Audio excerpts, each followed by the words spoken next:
কেবল কোন শব্দে মূর্ধন্য ন বা মূর্ধন্য স হবে? কেবল তৎসম বা সংস্কৃত শব্দে মূর্ধন্য ন বা মূর্ধন্য স হবে।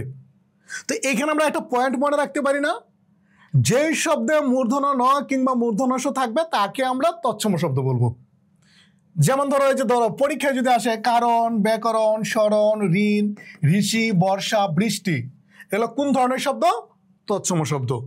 তার মানে তৎসম শব্দ ছাড়া অন্য কোনো দেশি শব্দে, বিদেশি শব্দে, সাত প্রত্যয়যুক্ত শব্দে কিংবা সমাস সাধিত শব্দে মূর্ধন্য ন কিংবা মূর্ধন্য স হবে না। যেমন দেখো ধান, এটা দেশি শব্দ, এই জন্য মূর্ধন্য ন হয় নাই।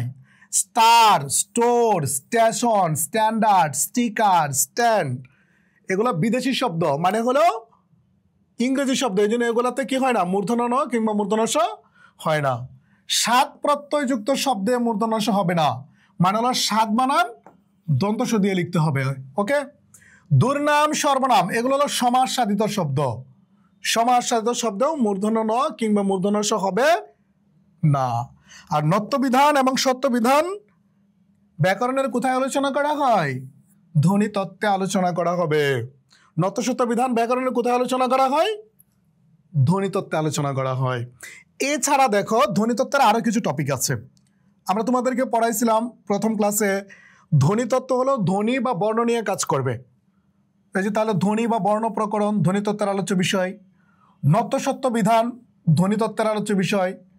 সন্ধি, সন্ধি ব্যাকরণের কোথায় আলোচনা করা হয়?